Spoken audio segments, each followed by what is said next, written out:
That was awesome. So there they were, the Houston Rockets, the all-world combination of James Harden and Chris Paul, on the verge of unseating the defending champion Golden State Warriors. Up 3-2 in last year's Western Conference Finals with Game 6 at home in Houston. But it wasn't meant to be. CP3 went down with a hamstring injury, and the Rockets fell short. Today, they get a do-over. Rachel Nichols spoke with Paul in our Straight Talk Soundbites. So here we are again. This feels like the rematch that everybody has been waiting for almost a year. Right. It really can't be stressed how close you guys came last year. Chris Paul is hurt. He did not pass half court on that last play. You get hurt in that closing minute of Game 5. You guys go up 3-2. Even if we fast forward to Game 7, you guys were leading at halftime.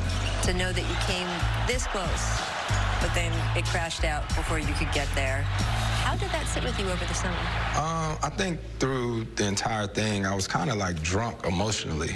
You know what I mean? Seriously, like I really don't remember too much of the games. I remember after we lost, I started rehabbing. You know what I mean? And the process started over again. You know, that night you can be mad, frustrated, say whatever you want to, but then that next morning is get to work.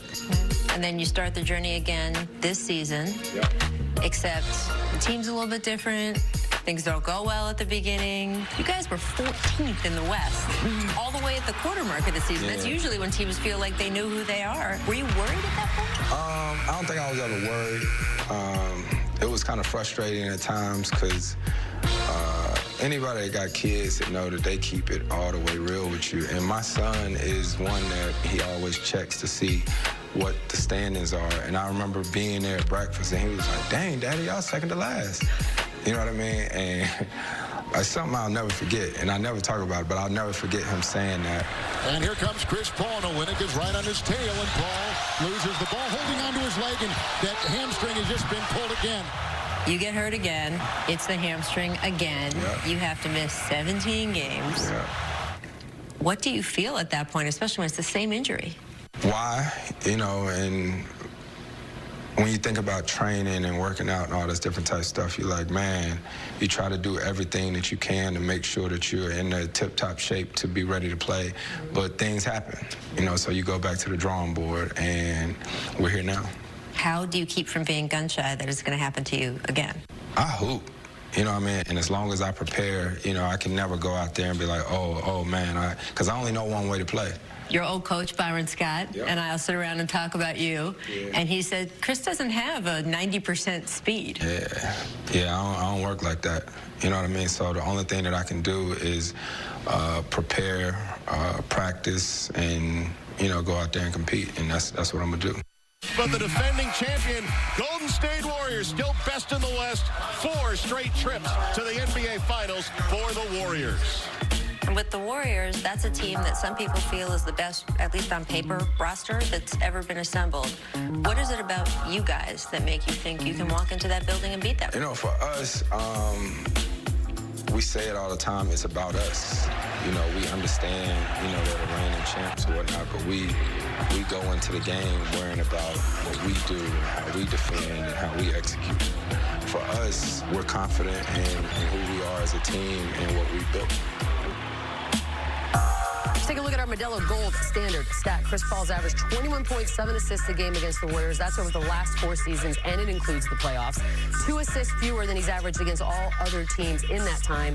He's also set to pass Chauncey today on the all-time playoff assist list. Take it easy, CP. I hate when we do that, but I also sort of love it. Look, if you've been following basketball for the last several years, specifically James Harden and the playoffs, you sort of know that sometimes those two don't mesh together very well. Why does it seem as though he can take a step back like that come postseason? Well, it's tough. Obviously, the postseason, it's going to be more scrutiny on situations. James is a really tough shot maker, right? So the flip side of that, the other description of tough shots, when you miss, is bad shot. So if James goes in a game, he goes, 2 for 15, chances are a lot of those shots are going to look really, really bad. But the problem is he makes those bad shots on certain nights. So in the playoffs, we've seen him have some historically poor nights. Right. shooting, and not only that, decision making. A lot of turnovers in games, but in the regular season, you just brush those off and play the next night. Well, it needs to be probably a different focus. This is probably the best opportunity that he's ever had to beat this team, and it's going to be on James Harden. So it seems silly to ask this question because they are the defending champs, but the Warriors, we've talked about Clay and Steph. They're both listed as questionable. We'll know more soon as far as their status of play. And the Houston Rockets seem to have gotten hot when it matters most. But Golden State has what as an advantage over them still? The easy money sniper, Kevin Durant. And I think when he decided to join the Golden State Warriors, people started to put a lot of disrespect on his name.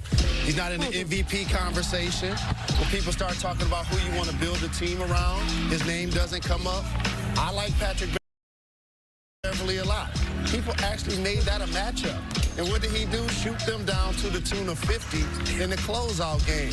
I don't see anybody in the league slowing him down, first off, when he gets going, and that includes this series. So not having to play against a wing that's going to create a lot of offense other than James Harden, he'll get to rest a lot on D, probably even play against Capella some. I expect him to have a huge series. Give me an X factor for Houston. P.J. Tucker. For the simple fact that he's going to be the guy getting all the tough assignments on defense. He's going to have to guard Durant. He's going to have to guard Curry, some of Clay. And he's going to be the guy that he's going to have knockdown shots because you're going to find him open a lot in the corner. And if he can slow down some of these guys, knock down some shots, he'll be a major factor. So the Celtics are 7-0 when Gordon Hayward drops 20 or more points. Can they get a return on that investment against Milwaukee? Find out at the top of the hour here on ABC. They get mad at you for touching that head.